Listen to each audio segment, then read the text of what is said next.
Hello, readers by eyes and by ears. This is Mari Chen, and welcome back to my YouTube channel.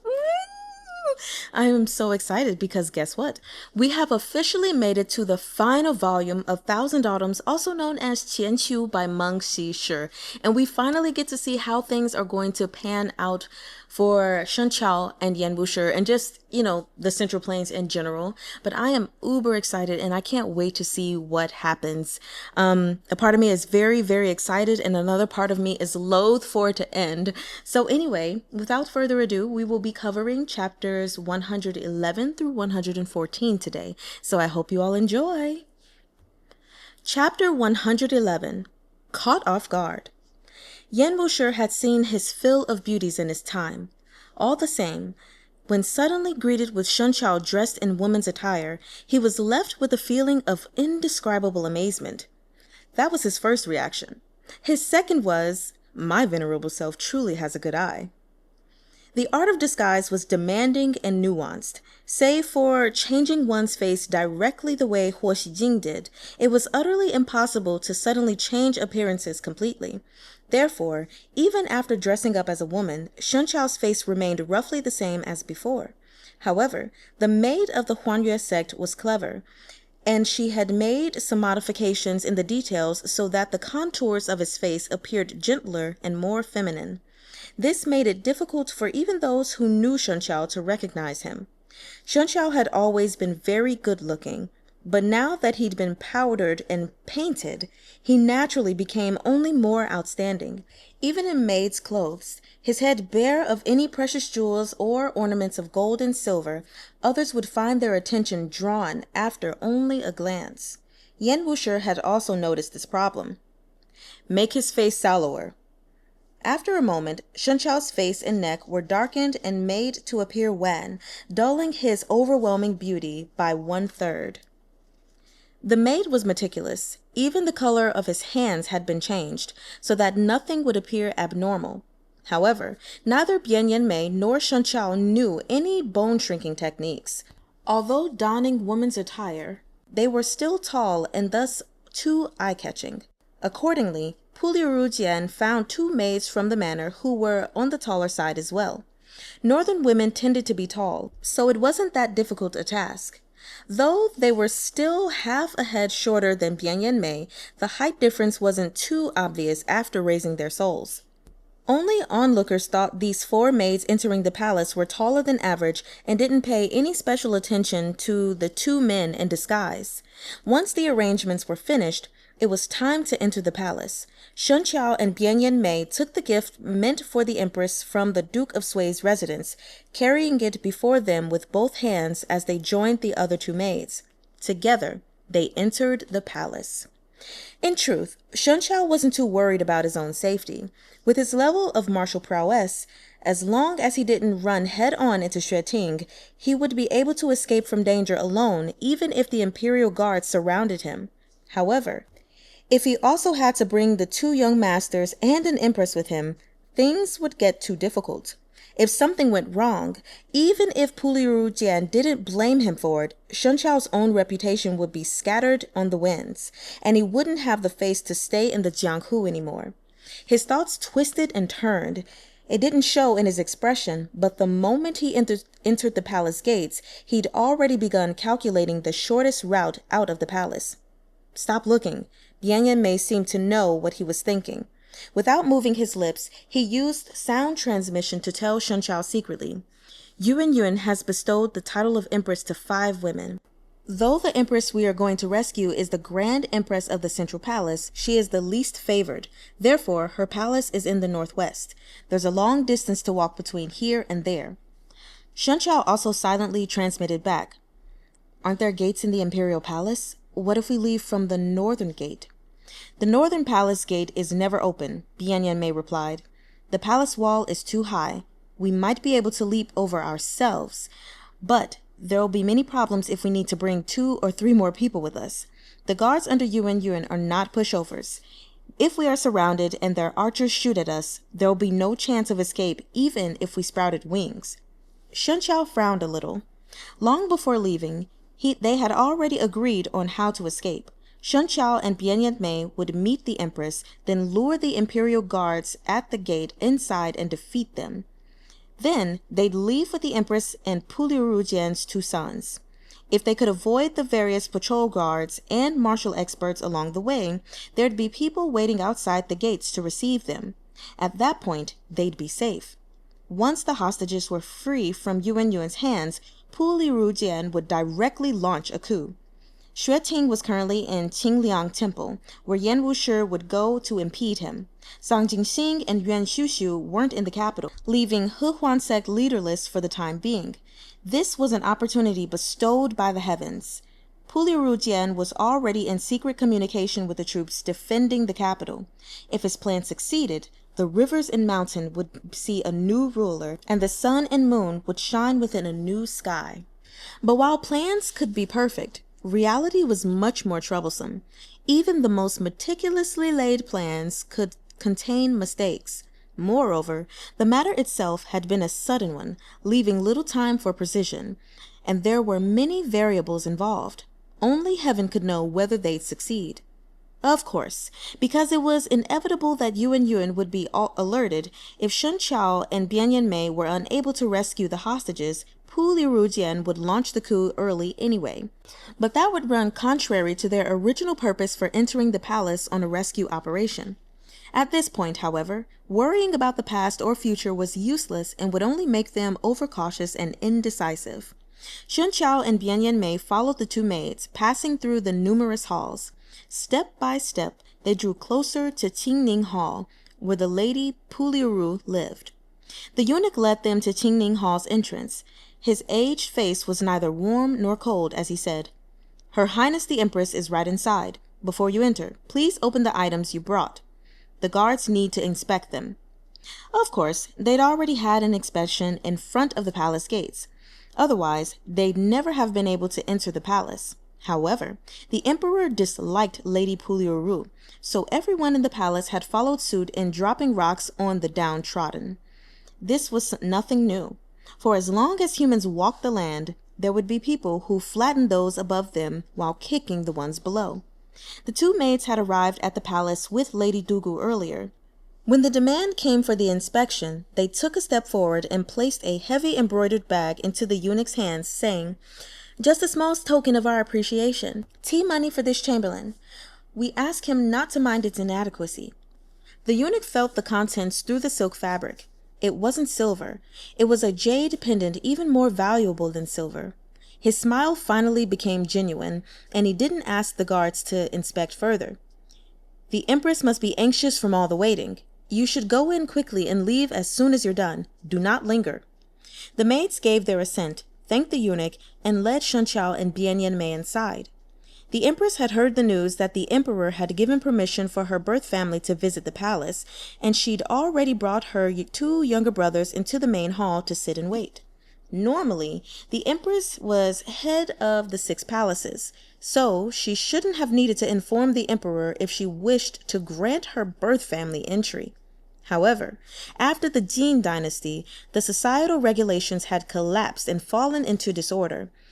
And now that Yuan had the throne, he'd begun making his own rules, even establishing 5 empresses at the same time. Even if the Puliru family held the highest position, who'd ever seen such a thing in all of history? Even Liu Zong had only elevated 4 empresses. Yuan's actions were truly unprecedented. Lady Puliru was also from a rich and powerful family. Although her face didn't reveal it, it was impossible she held no grievances at all. After the continuous house arrest she'd suffered all this time, when she saw the people her birth family had sent, the rims of her eyes instantly reddened. The maid bowed and said, "The lord and lady are very concerned about the Empress and 2 young masters. They have specially prepared them clothes and food and have ordered us lowly maids to enter the palace and present them." As she spoke, she made a gesture. The Empress immediately understood and took them to a side room within the inner hall. "Someone is watching from outside," she said. "If we talk here, they won't be able to hear. It's secure enough. Mother and father have asked you to relay a message, haven't they?" The maid didn't answer, but only turned sideways, letting the people behind her through. When the empress had first seen them, their heads were lowered and their clothes had been identified to the other maids, so she hadn't paid them any special attention. But now, when she looked at them again, she realized something was off. Surely, her birth family didn't have such tall maids. They seemed a head taller than everyone else in her palace. You are... Bien Mei had no interest in superfluous words. He gave a simple introduction for himself and Shen Qiao, then told the empress about their rescue plan. This is far too dangerous, the empress protested, expression troubled. You may not know, but though Buddhist master Xueting has left the palace, his disciples are still here to recite scriptures for the emperor. There are also members of Huan sect here. You'll still need to take us with you, and I fear that the two of you alone won't be enough. If anything goes wrong, all your efforts will be in vain. She wasn't from the Jianghu, and it had been many years since she'd married into the palace. Even if she knew about Huanyue sect and Xuandu Mountain, there was no way for her to know just how formidable a martial artist Shen Qiao was. Bien Mei didn't have time to explain further either. The Duke of Sui has entrusted us with this task. If we didn't have any confidence of success, we'd never have used such dangerous tactics. Lady Puliuru was still full of doubts. These maids have suffered through many hardships with me. The moment we leave, they'll inevitably bear the brunt of the emperor's rage. I heard that your highness is very close with Empress Ju, said Bien Mei. Once we leave, the maids you favor can take shelter with Empress Ju. The emperor will be focused on us. He won't think of chasing a couple of maids. The empress's two younger brothers recognized Bien Mei. They'd already stood up and walked over to him. Shen Qiao and Bien Mei each picked up one of the boys. Seeing this, the empress dropped all further protests and quickly got up, following after them. But right at that moment, a trusted maid of the empress who'd been outside the door dashed in. Bad news, your highness, she said urgently. His Majesty has people with him, and they're coming here. The emperor's visits were so rare, they might as well have happened once every couple of 1,000 years. The empress was stunned, frozen. If Yuan was coming, there must be experts from Huan sect or the Buddhist discipline accompanying him. If Shen Qiao and Bien Mei wanted to bring everyone out now, things wouldn't be so easy. The two of them looked at each other. They had no choice but to change their plans for now. The empress only had the time to hurriedly tell her brothers not to reveal anything before Yuan and his men had already arrived. Yuan's temperament was very peculiar. Perhaps this was due to the highly strict previous emperor suppressing him for so long. When he'd been suddenly liberated, he must have rebounded to terrible extremes. There really was no other explanation. The Empress Lady Puliuru, on the other hand, possessed a good temperament and handled matters fairly. She would lend a helping hand to the maids and concubines who were mistreated and punished by Yuan whenever she could. She got along well with everyone in the palace, and she silently bore Yuan's insults with equanimity. If even someone like her couldn't take Yuan's capriciousness, that just showed how terrible the emperor's temperament was. With Yuan Xian and the others serving as lessons of the past, even if Puliru Jian had carried no thoughts of rebellion, Yuan's behavior would have forced those same thoughts to burst forth. In order to indulge himself to the fullest without being admonished by his ministers, Yuan had abdicated the throne to his son Yuan Chan. But he did not take the title of Emperor Emeritus. Instead, he proclaimed himself the Tianyuan Emperor. The ministers of the Zhou dynasty had never seen this kind of bizarre development before. Although they didn't voice their complaints out loud, they couldn't resist silently denouncing it as absurd. Usually, Yuan rarely visited the empress. Whenever he did, it'd be to yell and take his anger out on her. Yet today, his expression was strangely amiable, and he even had a smile as refreshing as the spring breeze. The empress walked out of the palace gates to receive him, but Yuan grabbed her hand and pulled her inside again. Then he asked her two younger brothers, "Are the little brothers-in-law growing used to life in the palace?" Puliru Jian's eldest was slow to answer, remaining quiet, but the younger son was cleverer. He tugged on his brother and dragged him in a bow. "Thank you very much for your concern, your Majesty. We are both doing very well."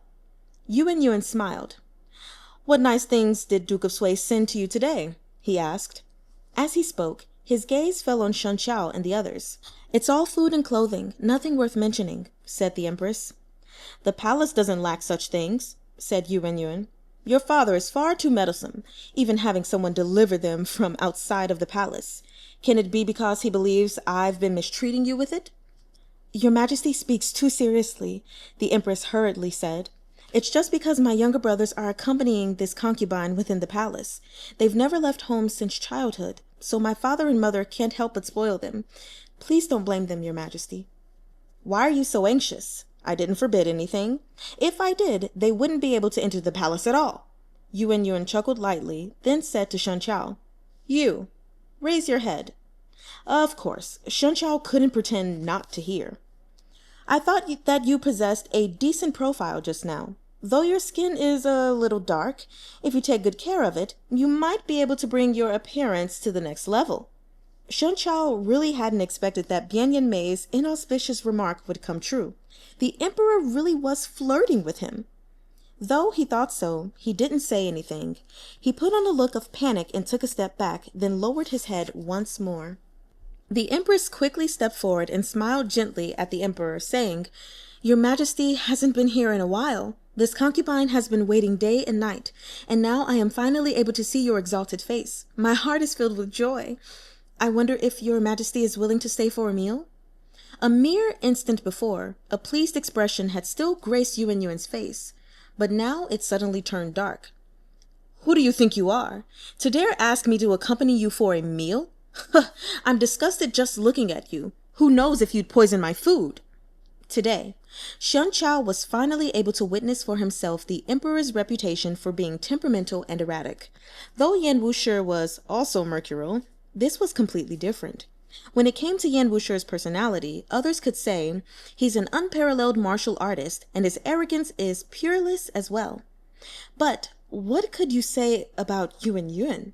If not for his position, he'd have been hacked to death already. The Empress was so shocked by these words that her face turned pale, and she quickly knelt to ask for punishment.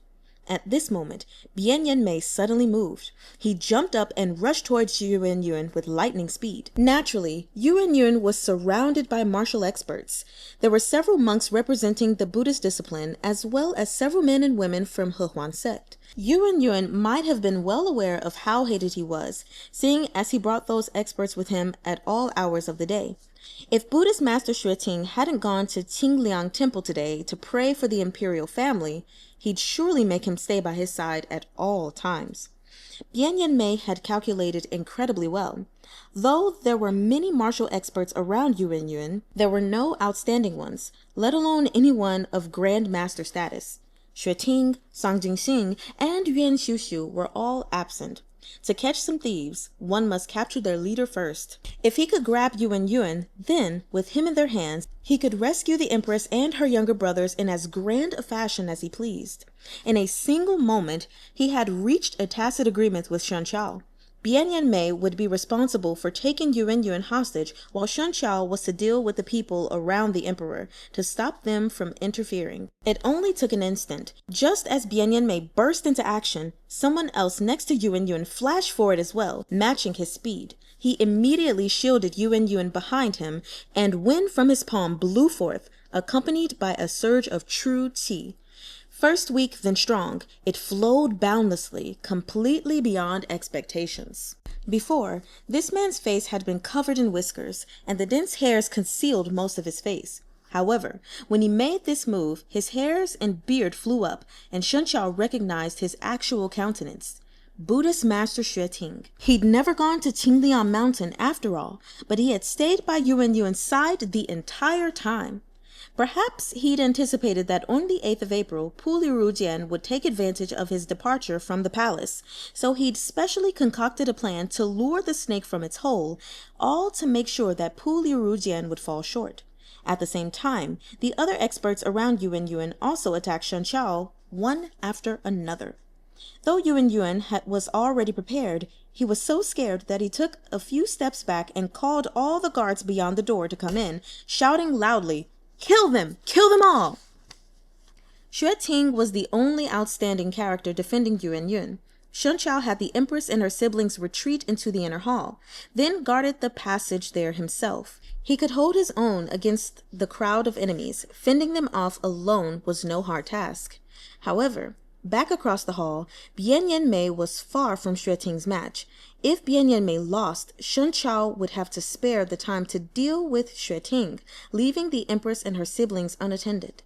Buddhist Master Ting also believed the same thing. But when he sent out a palm blast, his expression suddenly shifted as he realized he'd made an erroneous mistake. Chapter 112. The Escaped Fish. Ting wasn't a fool. He'd been expecting that Pu Li Rujian would likely take advantage of his absence from the palace on the 8th of April to act. Therefore, he had someone disguise themselves as him and go to Qingliang Temple while he covered up parts of his appearance and stayed by Yuan's side. He had the right idea. Regardless of whether Pu Li Rujian wanted to stage a coup or rescue his children, while he remained by Yuan's side, Ting would be like a wall of steel, leaving most people unable to approach Yuan. As long as Yuan was alive, the Zhou dynasty would survive as well. There was no need to heed to anything else. When Bien Yen Mei had leapt into action, Ting reacted at incredible speed. He had already noticed this person. As a maid, she was far too tall. When this tall maid had grabbed for Yuan, Ting struck out as well. However, as soon as he did, he realized that he'd missed someone else nearby, and it wasn't Shen Chao. There'd been 4 maids when they entered the palace, 2 of whom were the disguised Shen Chao and Bien Yen Mei. One maid had been selected by Pu Li Rujian, a maid who possessed a silver tongue and the ability to handle key situations. But what about the other one? The remaining woman had an utterly unremarkable appearance, and she hadn't said a word when they entered the palace, merely holding the gifts as Bien Yen Mei spoke to the empress. She was practically half invisible as a person. That she kept a supremely low profile went without saying. Even the emperor's eyes and ears that he'd planted outside the Duke of Sui's residence had been deceived. However, she was the one who attacked Ting. Ting and this woman were old enemies. The moment they came to blows, he knew who this newcomer was. He immediately struck at Bien Yen Mei while hastily attacking the unremarkable maid, shouting, "Yan Wushi!" But he hadn't expected how deeply Yan Wushi's reputation had ingrained itself into the hearts of others. When the people around him heard that name, fear immediately colored their faces, and even their attacks slowed by a few beats.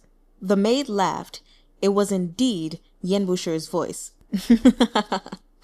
"That's quite a refreshing get-up, you bald old donkey. Have you been craning your neck waiting for my venerable self? With you this eager, how could my venerable self not grant your wish and come to meet you?" As he spoke, there was a spate of clicking sounds that numbed the ears, and the limbs of that maid suddenly lengthened in the moment her palms met Ting's. The maid's attire she was wearing instantly grew tighter. It was clear at once that Yan Wushi's previous claim of not knowing any bone shrinking techniques was pure nonsense. He not only knew, he'd polished them to brilliance. As arrogant as he was, he'd perfect even minor martial arts to a point that was far beyond what any normal person could achieve. As for his face, he naturally hadn't used Bien Yen Mei and Shen Chao's method, where they'd just trimmed some eyebrows and applied some powder. Instead, he was outfitted with a genuine human skin mask. Yan Wushi originally found this mask after Shen Chao had killed Huo Xijing.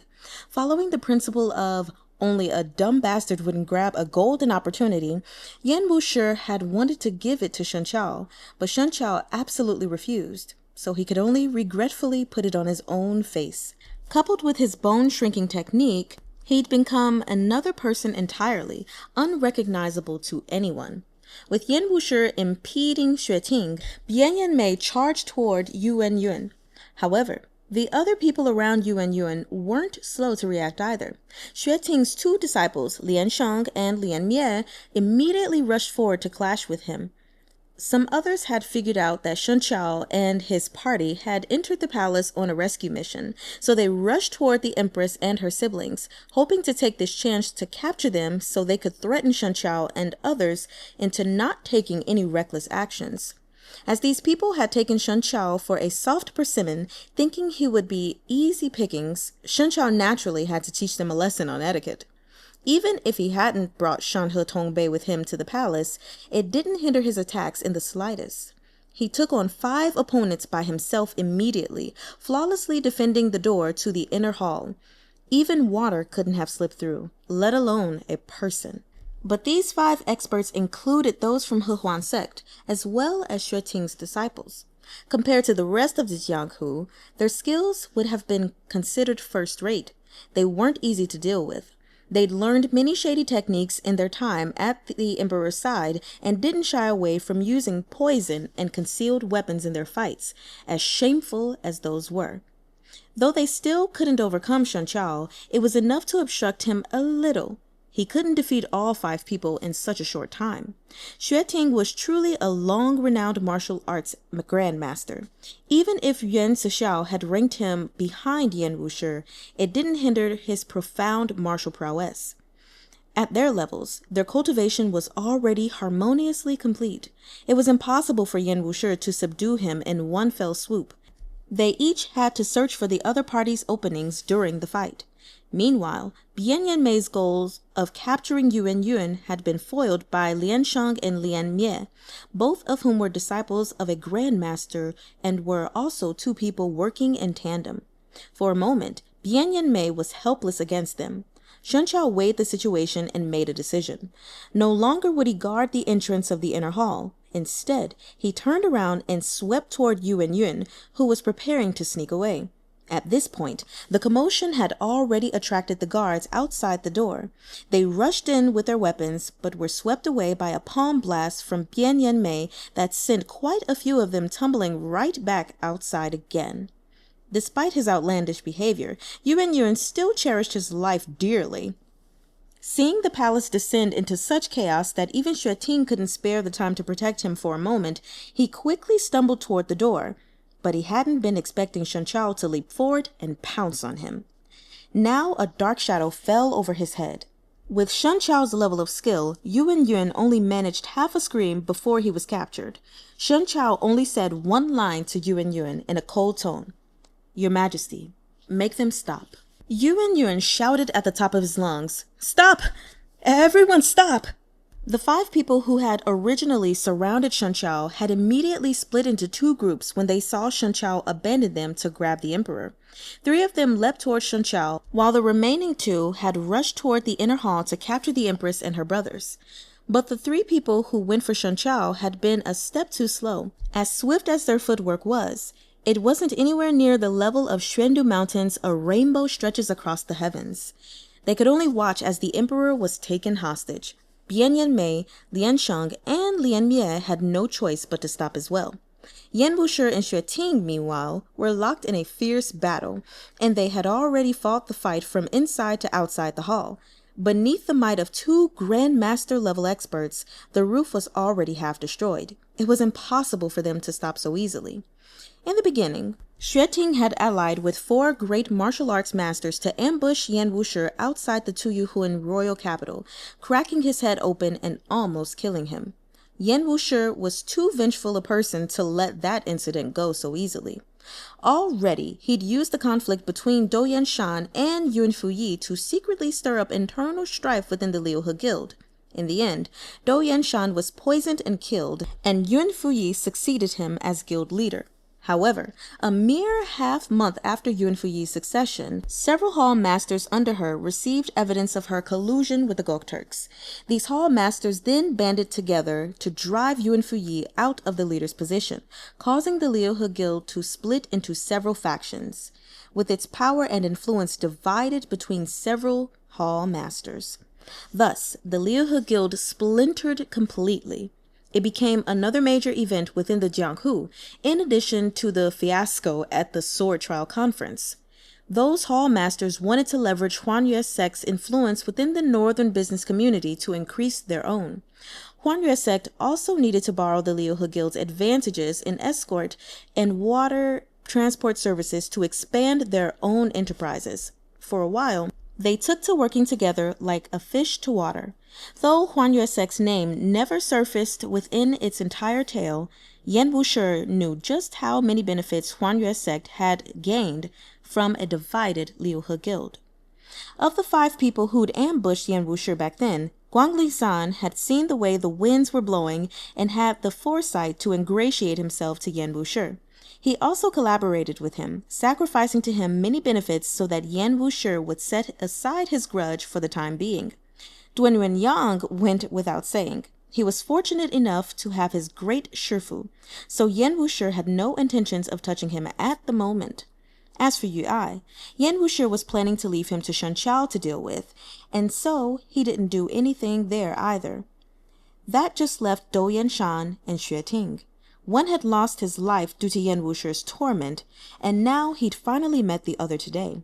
It was a small world to meet an enemy on a narrow road like this. Hindered by Yan Wushi, Xue Ting couldn't move to save the emperor. When he saw that Yuan had been caught by Shen Chao, he silently sighed to himself and focused his entire attention on fighting Yan Wushi, ignoring everything else. People like Duan Yang and Yu Ai might have been highly skilled in martial arts, but they also had too many things on their minds. If they'd been met with a scene like this, they'd inevitably grow distracted, leading to their defeat. However, Xue Ting was one of the most eminent monks of his generation. He'd been able to leave Tiantai sect and establish his own branch without relying on the influence of his former sect, and he'd been honored as state preceptor. He certainly was not an easy person to deal with. He saw that he couldn't save Yuan, so he simply ignored the matter completely. Even Yan Wushi couldn't help but appreciate that level of composure and willpower. Bald old donkey, Yuan is no ruler. My venerable self doesn't believe that you can't tell. In reality, your determination to stay at his side and assist him goes against heaven itself. Don't you Buddhists value karma and retribution? Aren't you afraid of facing retribution yourself by acting as an accessory to a tyrant's crimes? As they fought, Yan Wushi still did his best to provoke him with words, yet Xue Ting paid no heed to him at all. They exchanged several blows, both parties suspended in mid-air, robes and sleeves flapping as their true chi roiled. Their battle was far more spectacular than any of the others. Even the guards, after seeing that the emperor had been taken hostage, couldn't help but keep glancing at Xue Ting and Yan Wushi. But with the emperor under Shen Chao's control, no one dared to act recklessly. Even the palace soldiers who'd been so fierce and aggressive just a moment ago were forced to stop in their attacks. Shen Chao brought the emperor out of the Tingning Hall and asked the maid to bring the empress and her brothers out as well. As long as they'd safely extricated the people, they'd have fulfilled their purpose in coming here. However, a few moments later, when the empress came out, she was pulling only one boy behind her. Shen Chao's heart sank. Before he could ask, the empress hurriedly said, "Just now, someone broke in the window and took Arlong away." If their goal was to take hostages to force Shen Chao to release the emperor, there'd be no need to take the person away. It was clear that whatever the person's goal was, it wasn't to save the emperor. The current situation didn't afford Shen Chao the opportunity to think too much, though. He asked no further questions and had the empress and her brother come to his side. Though Yuan had been forced into temporary compromise on account of his life, he glared at the empress, his eyes about ready to burst into flames. "You bitch! I knew you were good for nothing. If I'd known you were the kind of treacherous dog who'd bite the hand that fed you, I would have abolished your empress position first and let dozens of strong men fuck you." The wave of vulgar words spewing from the emperor's mouth irritated Shen Chao. He increased the force he was using and said, "Your Majesty's life is still in danger, and you still have the time to curse others? I suggest you restrain yourself." The grip on his throat made Yuan's face turn red. Someone as strong as you, why would you help a traitor and usurper like Puliu Rujian? If you come to my side instead, I can make you a state preceptor. How about it?" Seeing Shen Chao's indifference, he increased the weight of his offer. "I will give you the position of Marquis, peerless in wealth and honor." Shen Chao said, "Your Majesty, do you want me to squeeze you even harder?" Yuan was strangled to the point his eyes rolled back into his head, and he spoke no further.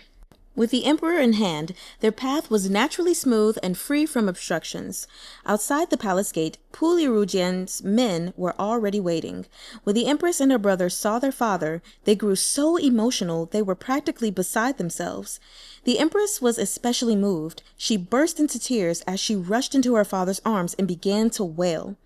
She'd come from a noble family. Yuan Yong had picked this daughter as the wife for his son out of admiration for her gentleness and elegance, believing her worthy of great responsibilities. And Lady Puliuru indeed lived up to his expectations. Since becoming the crown prince's consort, she had been diligent and dutiful, striving to manage Yuan Yuan's harem. But perhaps she hadn't accumulated enough blessings in her previous life to have the misfortune of marrying such a husband. When he'd been the crown prince, Yuan Yuan was honest and well-behaved, but after becoming emperor, he showed his true colors completely, turning horrendously outlandish. Not only were the state affairs in a complete mess, he even established 4 additional empresses within the harem while cursing out Lady Puliuru every couple of days. She'd suffered these grievances for so long, she was at her breaking point. Puliuru Jian's troops, stationed outside the palace, had already been embroiled in battle with the palace guards for some time. As soon as Yuan Yuan appeared, though, neither side had any reason to fight. Victory and defeat were already decided. But Shen Chao's face showed no sign of joy. "In a momentary oversight, your son was taken away," he said to Puliuru Jian. "Now I must find him and bring him back to the Duke of Sui's residence." Puliuru Jian consoled him, saying, "Life and death are determined by fate. You've already done your best, doubtless, master. Even if something happens, that is simply my son's fate, and no one else is to blame. If not for Taoist Master Shen, Sec Leader Yan, and Bien Dafu's utmost assistance, Jian wouldn't have been able to see his children today." Elsewhere, Yan Wushi and Xue Ting were still engaged in fierce battle, completely immersed in their own world with no time to look around. Their true qi drew the glazed tiles of Qingning Hall's roof. From time to time, they'd explode with a thunderous roar, their shards spraying every which way and orbiting around the two fighters in a swirling vortex. Though the palace was full of martial experts, faced with a battle between 2 of the current martial arts grandmasters, they could only watch from afar. Accompanied by his troops, Puliuru Jian used the captured emperor to control the nobles, swiftly stabilizing the chaos within the palace. Meanwhile, Shen Chao and Bien Yanmei searched everywhere in the palace for Puliuru Jian's second son. As the coup threw everyone in the palace into a state of panic, it was difficult to quickly find this person trying to profit from the chaos. Both of them searched, starting from different areas in the palace, but despite their efforts, they remained empty-handed. It was truly quite strange. Bien Yanmei frowned. What did this person gain from kidnapping Puliuru Jian's second son? Puliuru Jian wasn't the emperor yet, let alone one of his sons. Having the child in hand could never have the same effect as taking the emperor hostage. Moreover, whoever this person was, they'd snuck into Qingning Hall unnoticed. First, this meant they were quite skilled, and second, it meant they were familiar with the palace routes, so they had to have a certain amount of status. Third, they'd captured Puliuru Jian's son, so it was possible they wished to use this to negotiate with Puliuru Jian. Shen Chao wasn't the ignorant person he'd been in the past. He'd grown a great deal from his long experiences in the secular world, and his naivety had completely condensed, granting him the ability to see these worldly matters with much more clarity. A flash of insight came to him, and he said to Bien Yanmei, "We do not need to search for him. The other party will seek us out of their own volition." Bien Yanmei had clearly also realized this. He nodded, and they returned to tell Puliuru Jian their conclusions. The person arrived even quicker than they had anticipated. Yan Wushi and Xue Ting had yet to reveal the victor of their battle when Mu Rongqin arrived. He brought a message from Gong, saying that Puliuru Jian's second son was in their hands. Moreover, he'd only allow Shen Chao or Puliuru Jian to ransom him. Puliuru Jian had just launched a palace coup, so he naturally had to remain in place to oversee matters.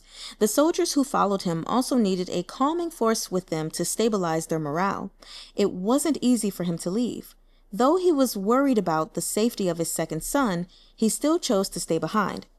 "Whatever the other party wants, gold or silver, it doesn't matter," he said to Shen Chao.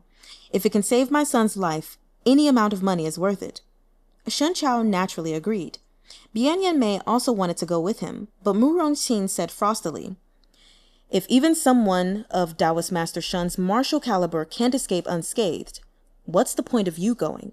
Don't force our hand into directly killing the hostage. You'll only end up in a situation where everyone loses. You can forget about taking advantage of anything then." Bian Yanmei sneered. Very well. But he secretly sent Shen Chao a meaningful glance. Mu Rongqing led Shen Chao out of the palace, and they took a long and twisted route through the capital before finally entering an inconspicuous house. Gong sat in the main hall with Pu Liurujian's second son, calm and composed. He smiled a little at Shen Chao and said, "It's been a while." When Shen Chao and Gong had first met, they were both in terrible straits. One was blind, his martial arts destroyed, while the other was a child from a poor family who never knew when his next meal would come. The two of them had traveled together and developed a camaraderie born from shared tribulations. But the world and men were unpredictable, and, unexpectedly, as they circled round and round, they found themselves meeting once again. Within the haze, all things seemed to have been predestined. Shen Chao faintly thought that this meeting with Gong was meant to be. Chapter 113. Gong's Death. Gong had a sword firmly within his grasp. Shen Chao recognized it at a glance. It was Tai E, from which Gong had retrieved the Juyang strategy scroll before gifting it to Yuan Yun. The blade of the sword was pressed against the throat of Pu Liurujian's second son. That sword was an ancient, famous weapon. Having been forged by O Yezi and Gan Jiang together, it was incredibly sharp. The blade was only lightly touching the boy's neck, but a line of blood had already scored itself into his fair, tender skin.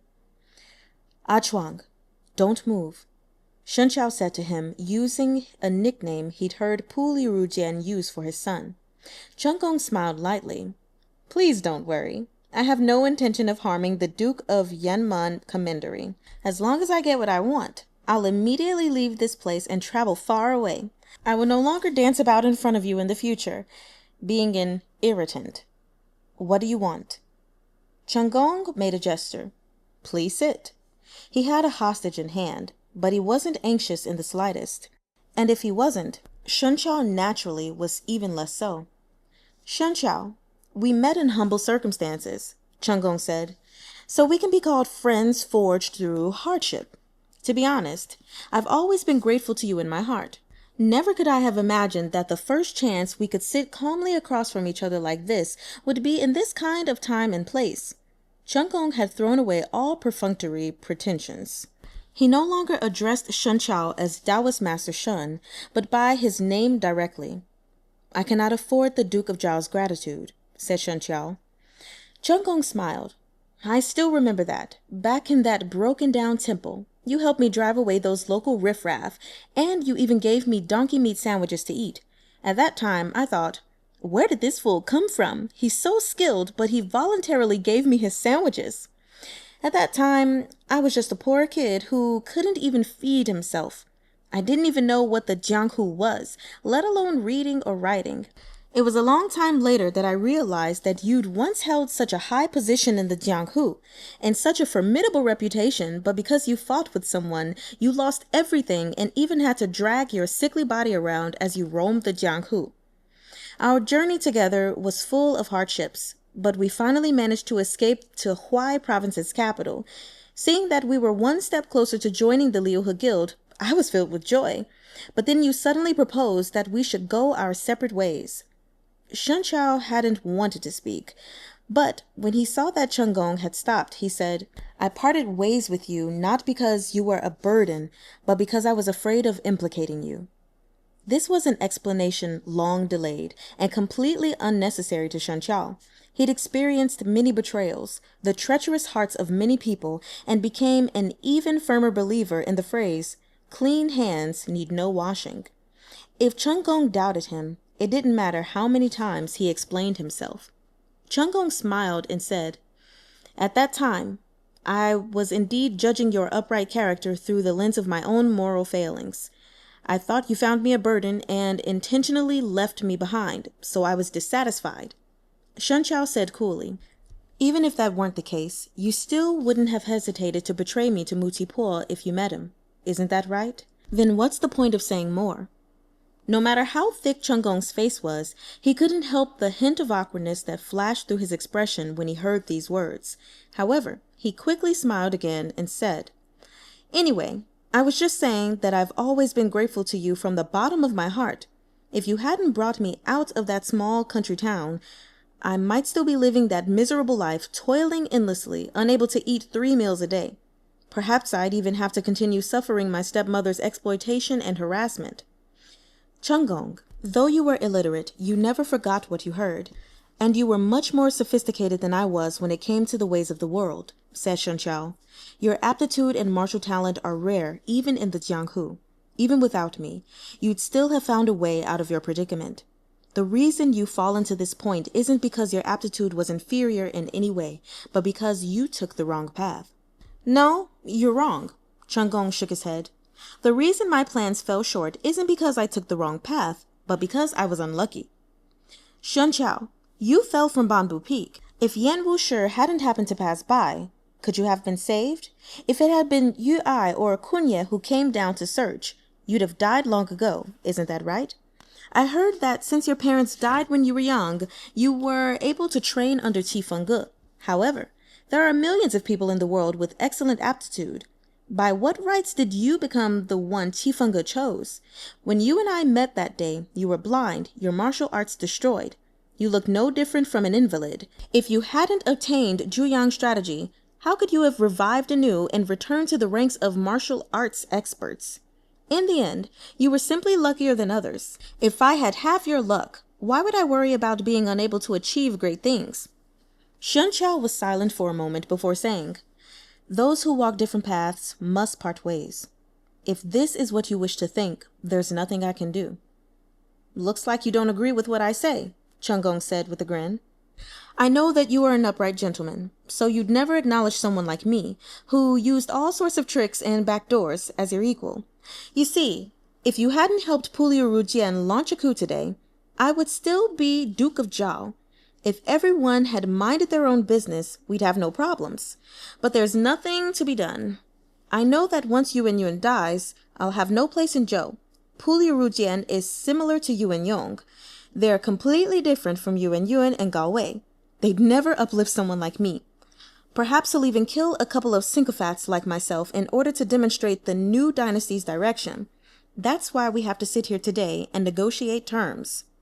I know that there was a volume of Zhuyang strategy hidden in the inner palace of the Zhou kingdom, but after Yuan Yong's death, I obtained permission from Yuan Yun to search around the palace and couldn't find it anywhere. I believe that someone must have taken the volume with them during the chaos. As the scrolls are useless to ordinary people, they must have been from the Jianghu, so Huanyue sect is the likeliest culprit. You are close to Yan Wushi, so he must have shown that scroll to you, right? Shen Chao said coolly, that's right, the scroll is indeed with me, but Yan Wushi didn't give it to me. It was Puliu Rujian. Understanding dawned on Cheng Gong. No wonder, he said. Puliu Rujian's daughter is Yuan Yuan's empress, so she naturally had the greatest opportunity. And the reason your martial arts recovered so quickly must also be related to the Zhuyang strategy. It wasn't a question, but a confirmation, as Cheng Gong had also cultivated with the Zhuyang strategy. In this sense, his martial arts shared a source with Shen Chao's.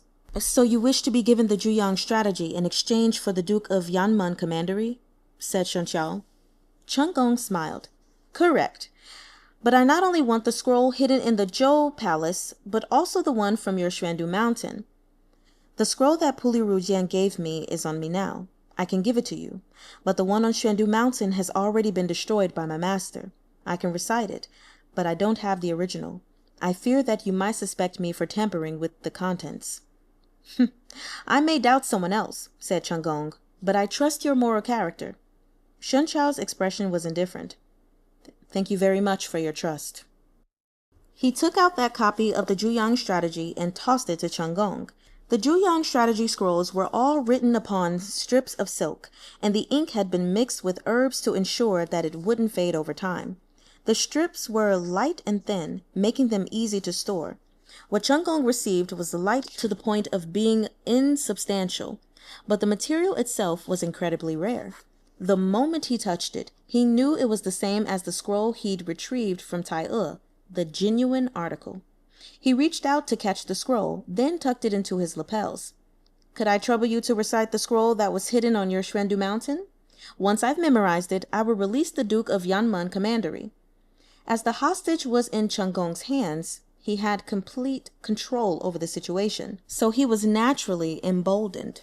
Shun Chao saw that the complexion of the child in his arms was still rosy, so he recited Shrendu Mountain's volume of the Juyang strategy.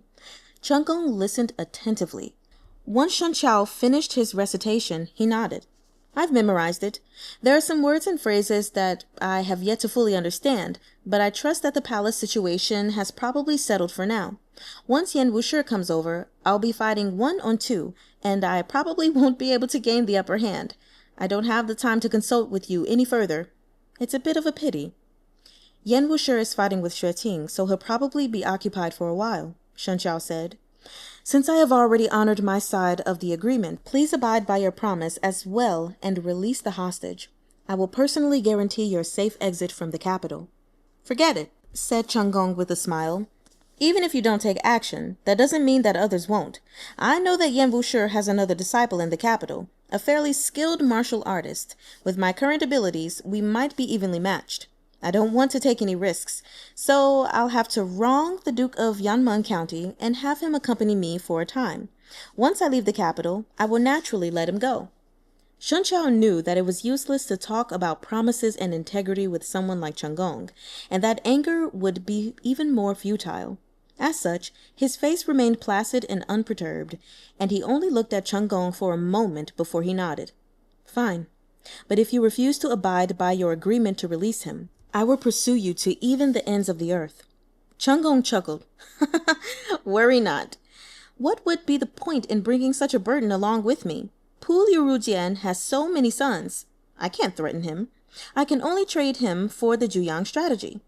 He stood up, still holding the hostage, and walked out of the manor. A carriage was already parked outside, and Mu Rongqin, who was acting as the coachman, was sitting at its front. Though Chen Gong looked calm, in truth, every inch of his body was on full guard against Shun Chao, deeply afraid that he might attack. Just as he was preparing to carry the hostage into the carriage, a slight movement came from behind him. Something whistled through the air, the noise first distant, then close. It shot straight at his head. Mu Rongqin's figure moved as he immediately leapt behind Chen Gong. It was only an instant, like a flash of lightning or blaze of sparks. But even though he knew that Mu Rongqin would come to his rescue, Chen Gong still couldn't stop himself from instinctively turning his head. And in the time he took to turn around, Shun Chao moved. He was swift as a ghost. By the time he was in front of Chen Gong, his opponent hadn't even fully seen what was happening behind him. He felt a pain in his wrist, and Tai fell from his hand. His arms were suddenly empty. Shun Chao had already picked up Pu Liu Ying, then slammed his other hand into Chen Gong's chest. Chen Gong felt a dull pain throb there and flew backward like a kite with its strings cut. He came to a stop when he crashed into a pillar, then fell heavily to the ground. Shun Chao's palm strike had used 7 or 8/10 of his true qi. Naturally, it wasn't a weak blow.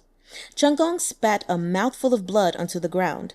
Before he could react, Shun Chao had already sealed the major acupoints all over his body. Tai flashed, and Chen Gong screamed despite himself, his eyes going wide in disbelief. No longer could he return to his previous composure from when he'd had everything under control. Where's my internal energy? Shun Chao, you destroyed my martial arts! His eyes bulged, and all the refined phrasing that he'd gradually cultivated along with his swelling status seemed to vanish like ashes and smoke. Right now, he seemed to have transformed back into that impoverished young man who could only rely on a broken-down temple to shelter himself from the wind and rain. You dare destroy my martial arts? What right do you have? What right? Shun Chao threw Tai to the ground. All of the changes to your fate began when you met me in the broken down temple. Since that's the case, I will bring it to a conclusion as well. You have a twisted disposition. For you, your martial arts are only a tool for climbing higher. But for others, they are likely to be the calamity of calamities. He shook his head. Gong, you don't deserve to practice martial arts. It's not up to you to decide whether I deserve it or not. Gong gritted his teeth. If looks could kill, Shen Chao would have been reduced to fragments. Just who do you think you are? You're nothing but a dog under Yan Wushi, pitifully wagging your tail, using sex appeal to trick him into giving you the Zhuyang strategy. How are you better than me? A continuous stream of foul language spewed from his mouth. Shen Chao was about to tap his mute acupoint, but before he could act, he saw Puliru Ying bend down and pick up the tieless sword on the ground. The child gripped the handle and flipped the sword upside down before stabbing it right into Gong's heart. A stream of blood gushed out. Gong's eyes remained wide open in death, his stare full of grievances still. Shen Chao looked on in surprise. You... His expression ferocious, Puliru Ying spat at Gong's corpse. You piece of filth! How dare you take this commandery duke hostage? Even if Gong had racked his brain until his skull burst, he would have never expected to end up dying at the hands of a young child. Meanwhile, Bian Mei had also subdued Murongqin, leaving him with serious injuries. Chapter 114. Palace Coup. When Yan Wushi returned from the palace, Shen Chao and Bian Mei were each holding a Wei Qi piece, both looking relaxed as they played. It was obvious that their business had come to an end. Seeing that Shen Chao had already changed out of his disguise, Yan Wushi couldn't help but feel some regret. He thought that Shen Chao's appearance as a woman had been a rare, lovely sight. But these sentiments could just be kept inside his heart. No matter how good Shen Chao's temperament was, he probably wouldn't be able to stand hearing it. As soon as he saw Yan Wushi, Bian Mei put down his Wei Qi piece and stood up to bow, his expression filled with cheer. Respectfully welcoming Shi Tzuan on his return. With that bald old donkey Xue Ting executed for his crimes, the Buddhist discipline is likely finished for good. Yan Wushi was still dressed in the maid's attire, although his true countenance was revealed now that he'd torn off the human skin mask. The resulting appearance was somewhat comical. However, with his terrifying presence, no one would have dared to laugh at him even if he'd been dressed in rags. Hearing Bian Mei's words, he said, "The bald old donkey is still alive." Bian Mei was taken aback. Yan Wushi smiled slightly. "With his identity, wouldn't it be a pity if he died? We should at least get something from it. Though he's a Buddhist, he is deeply attached to the material world. If he can learn to be self-aware after this, what's wrong with letting him keep his sorry life?" Bian Mei didn't know what he wanted to do, but since Yan Wushi said so, he must have a goal in mind, so he respectfully agreed. "Puliru Ying has been rescued?" "Yes, this disciple has sent Puliru Ying back to the Duke of Sui's residence," said Bian Mei. "Gong is dead, and Murongqin is seriously injured. He's been taken into custody, so we can question him for testimony later." Said Yan Wushi. Buddhist Master Xue Ting's skills were extremely profound.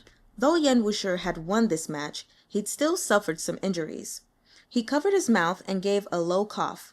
Just as Bian Mei was about to say that he'd go fetch some medicine, he saw a hint of bright red seeping through the cracks of Yan Wushi's fingers. Are his injuries that serious? Bian Mei was dumbfounded. "Master, are you all right?" he asked hurriedly. "This man still has some heart-clearing pills." Yan Wushi waved his hand, then sat down where Bian Mei had just been sitting. Although he was almost certain Yan Wushi was putting on an act, Shen Chao still couldn't resist saying, "Are Sect Leader Yan's injuries serious? Does he need this humble Taoist to take a look?" Almost as soon as he'd asked, Yan Wushi conveniently extended his hand, placing it on the game board. "Then I'll be troubling Taoist Master Shen." "You extended it way too quickly, almost like you expected me to ask this question." Shen Chao thought to himself, then lightly rested 3 fingers of his right hand on Yan Wushi's wrist. "Your internal breathing is a bit disordered," he said. "You must have sustained some internal injuries, though they shouldn't be too much of an issue. You should be fine after some time recuperating, both internally and externally. Though Yan Wushi sustained a couple of internal injuries, they weren't serious enough to warrant vomiting blood. Sure enough, he was pretending earlier, Shen Chao thought to himself. Yan Wushi covered the back of Shen Chao's hand with his own, tightening his grip, and smiled a little. I've troubled Taoist Master Shen. Even after how my venerable self treated you, you were able to cast aside past grievances and join me in such treacherous circumstances. Your sense of justice would move even the stoniest of hearts.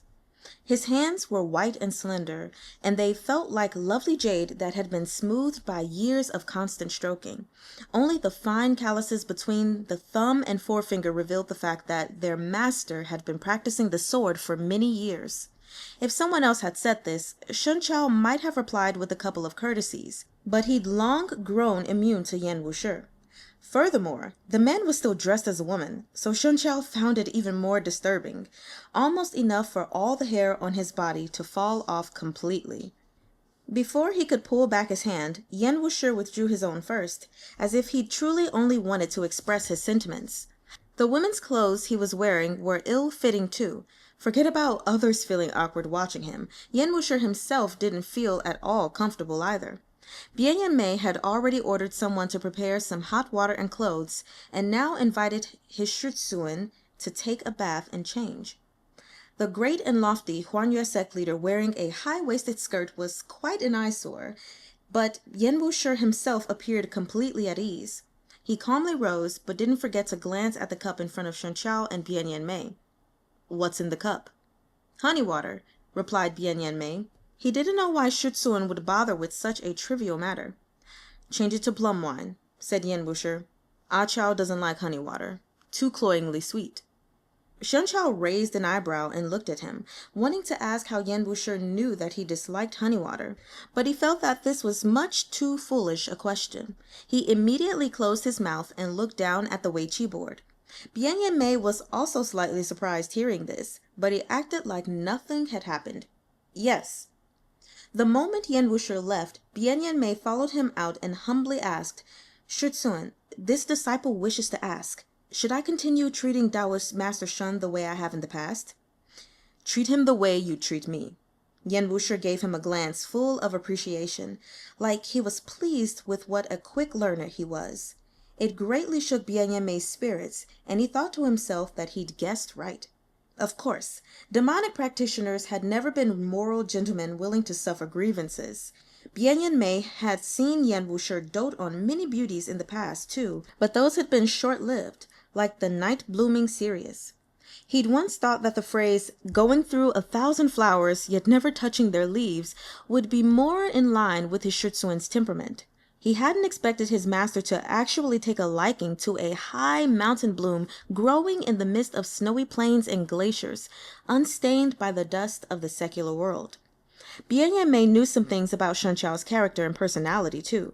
He didn't believe that his master would successfully pluck this flower because while Shen Chao looked easy to persuade, he possessed an unbending core that even the winds and rains couldn't break. He absolutely didn't seem like someone who'd walk the path of cut-sleeves and homosexuals. But that was the way Shifu was.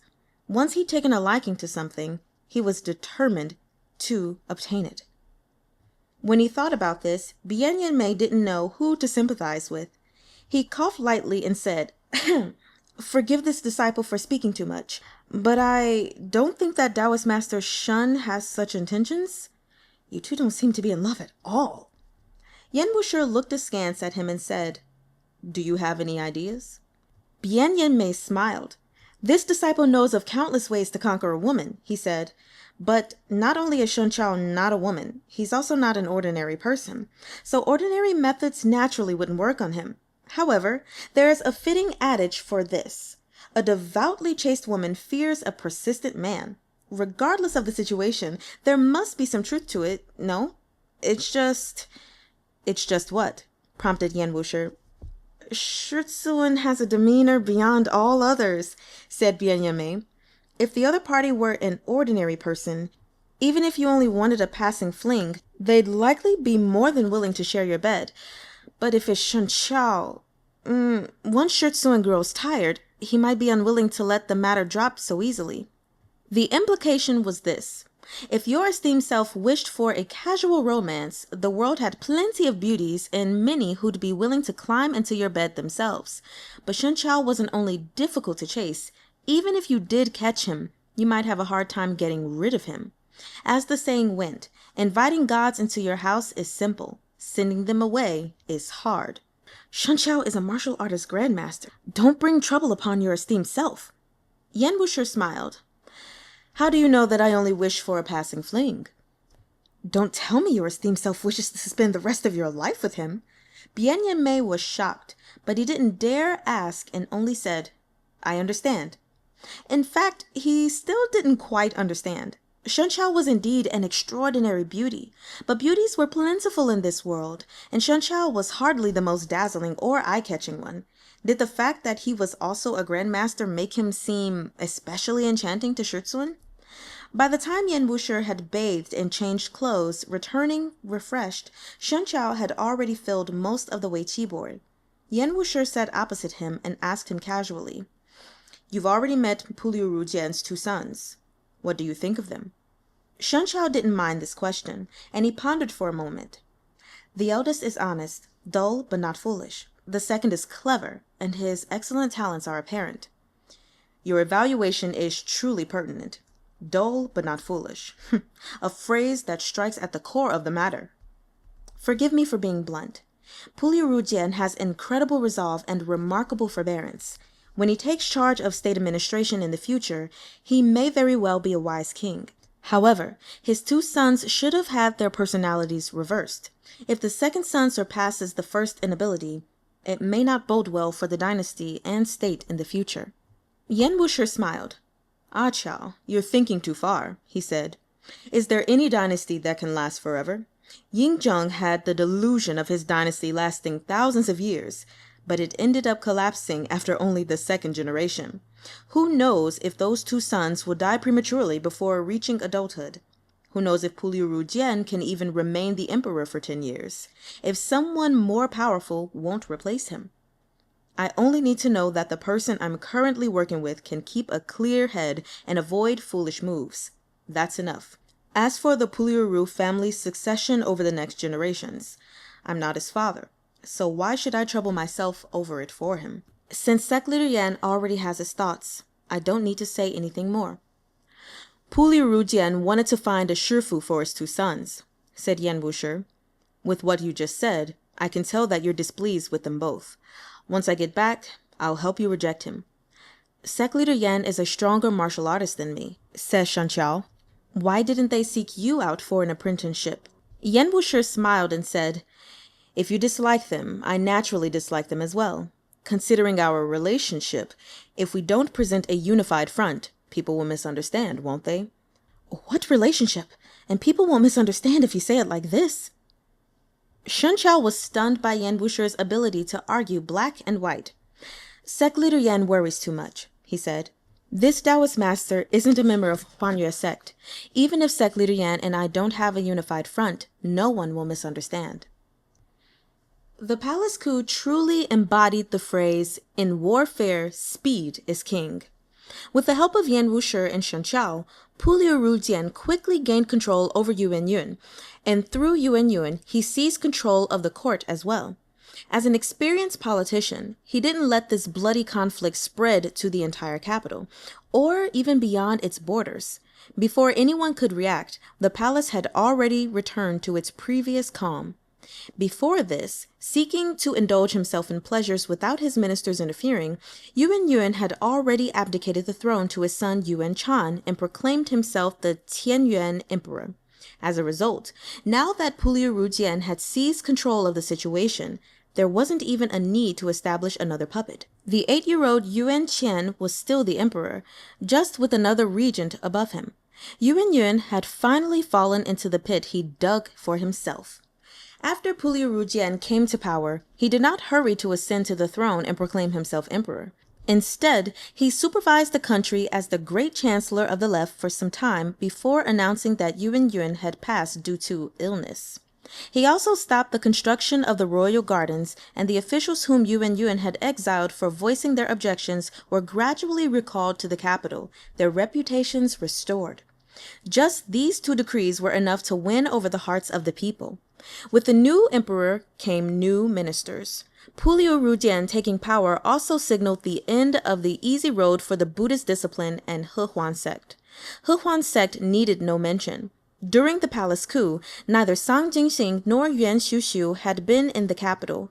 How could their remaining members be any match for Yan Wushi and Bian Yanmei?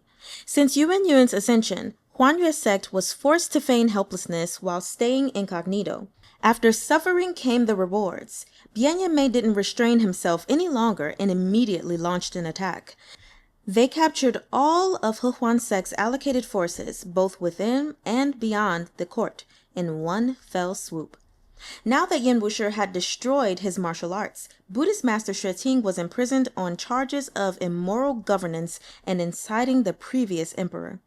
Once Xueting fell, the Buddhist discipline within the imperial capital lost their backing as well, scurrying away like monkeys from a fallen tree. Gradually, the government seized their temples, and the Buddhist disciples either scattered to the winds or confessed their guilt to the court. Yan Wushi had no intention of eradicating Buddhism completely. He knew that Confucianism, Buddhism, and Taoism had been passed down within the Central Plains for a long time. They were deeply entrenched within the hearts of people. Each school had its own faithful believers. It would be impossible to uproot them entirely using only mortal strength. At most, they could only weaken them temporarily, like Yuan had done in his time, eradicating the discipline on a massive scale.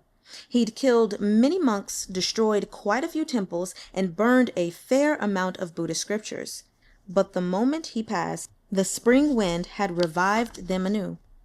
All Huanyue sect needed was the ruler's support and the right to speak their minds rather than eliminating Buddhism entirely. After all, even if Buddhism disappeared, there'd still be Taoism and Confucianism. There would be no end of targets to destroy. Instead, the best method was to have the major factions keep each other in check, a state where no party could do anything to the others. This way, there would never be a situation where a single faction dominated the rest. It was a relatively stable solution. Yan Wushi's views coincided perfectly with Puliu Rujian's, so their cooperation was incredibly harmonious.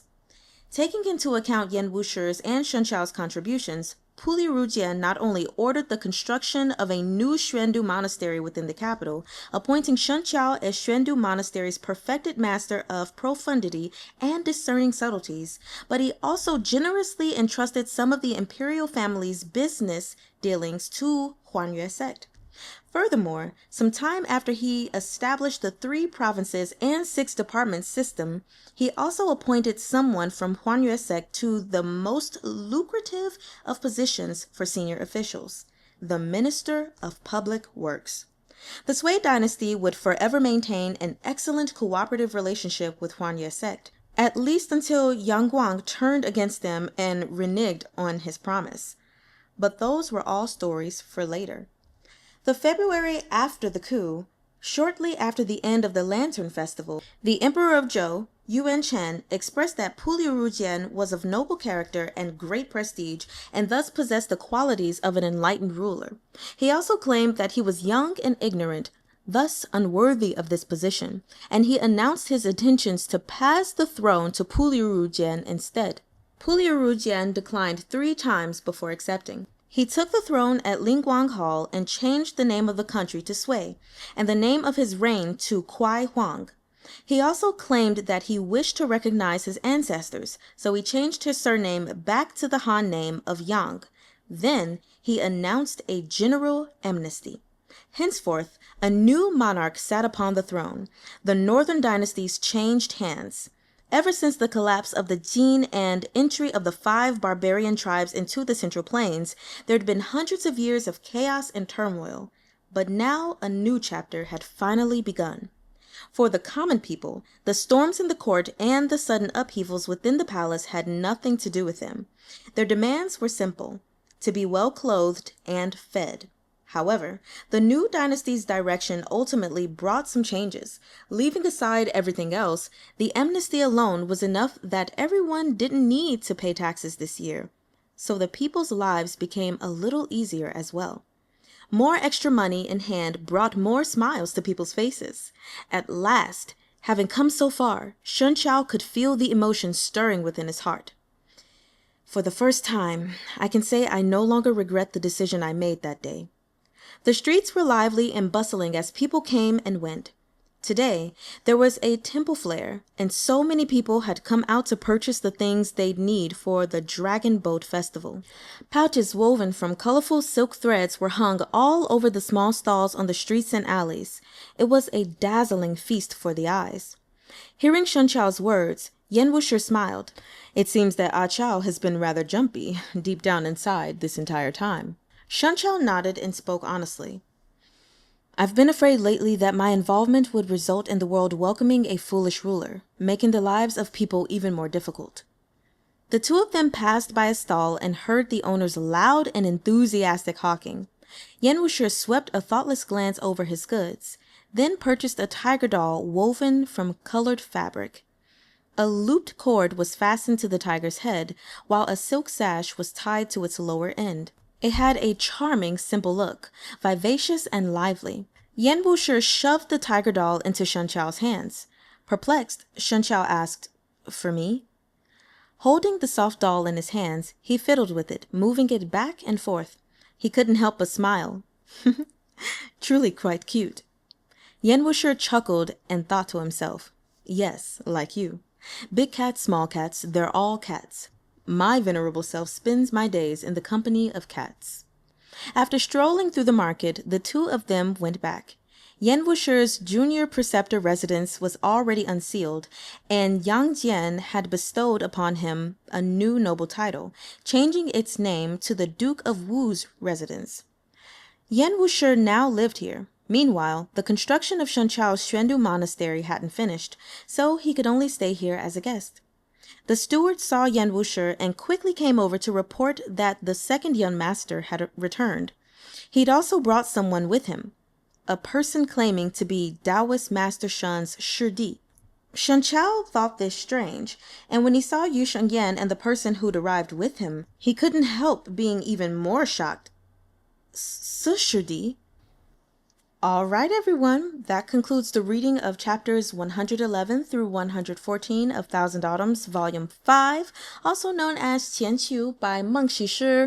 And I have to say, I am thoroughly pleased with the first 5 chapters alone. Them breaking into the palace to save the Empress and the 2 brothers is absolutely beautiful. And I'm going to go ahead and share just a few thoughts. I don't have a lot, but first off, Yan Wushi and Shun Chao in women's clothing is just like, it's everything. For those of you who actually have the volume and you can see the picture, oh my, aren't they so good looking? Like, Shun Chao just looks so beautiful. And then Yan Wushi, he just looks fine. I don't know. He just looks so good. Maybe that's just the way the drawing is, even though it said he looked kind of odd in the clothing. But I'm sure Yan Wushi could wear rags or a trash bag and still look hot and sexy.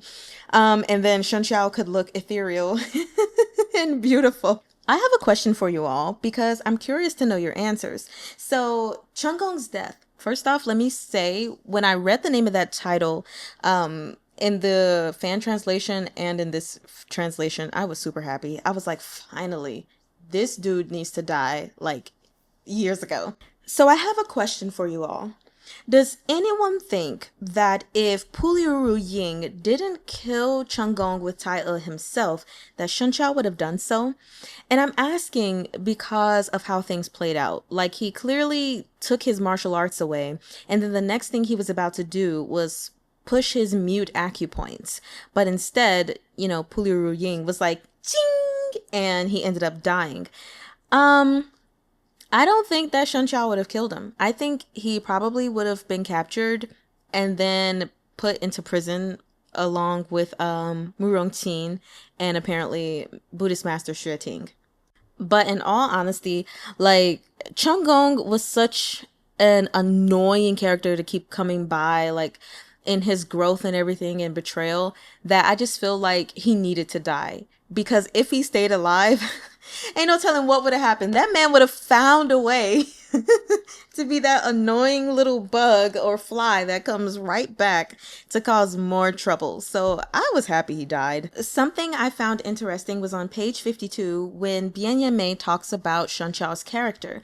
And he says, Shen Chao wasn't only difficult to chase, even if you did catch him, you might have a hard time getting rid of him. Inviting guys into your house is simple, sending them away is hard. I thought that was very intriguing. And, you know, once I sit and like contemplated on those words literally for like 3 seconds, I was like, absolutely. That is absolutely right. Shen Chao and Yan Wushi are very alike in which whatever they have their mind set to, that is just what they're going to do, and that's what it is. Not to say, of course, that they can't be moved. I mean, obviously, Yan Wushi has moved plenty for Shen Chao, and even Shen Chao was willing to destroy his Taoist core to, you know, rebuild his martial arts and everything with the Juyang strategy scroll. But yeah, I definitely believe that once he wholeheartedly loves someone and is devoted to them, Yan Wushi, baby, there is no getting rid of him. Okay, anyway, the last thing I'll say is about this whole Puli Rujian taking over everything and just like restoring order into the kingdom, which I really love that. But I thought it was interesting how basically, I don't know the age, what was it? 8 years old? Yes. Of Yuan's son, Yuan Chen. Him saying that, you know, I don't feel like I'm mature enough for this. I'm very young and ignorant, blah, blah, blah, blah, blah. I believe that he probably genuinely felt that way. But I believe that with Puli Rujian there, kind of like, I don't want to say grooming him because I don't think he was, but really just being a sounding board, period. I think Puli Rujian knew that Yuan Chen was going to, at some point, defer to him and be like, I don't think I need to run the country. And I think him rejecting it 3 times was out of, I don't want to say consideration or courtesy, but it was kind of like to make it not too obvious, you know, like, nah, I'm not going to take that. But deep down, you already knew they were going to offer it to you and you know you're going to take it. But yeah, sure, let me just reject it 3 times so I seem like, you know, not too eager. But also, customarily speaking, I know that is something that Chinese people tend to do when they are being given something of great value, a gift or anything like that. And honestly, being given a kingdom is a gift. And so, you know, it's kind of like, let me reject it first. No, no, again, no, some more. And then finally accepting it. Nevertheless, I am very happy that he has taken over because, I mean, look at what he has done for the kingdom. So yeah, anyway, you guys, that's pretty much it. I am excited to get to the next 4 chapters. In the next video, we will be covering chapters 115 through 118. So I will see you all then, and 我爱你们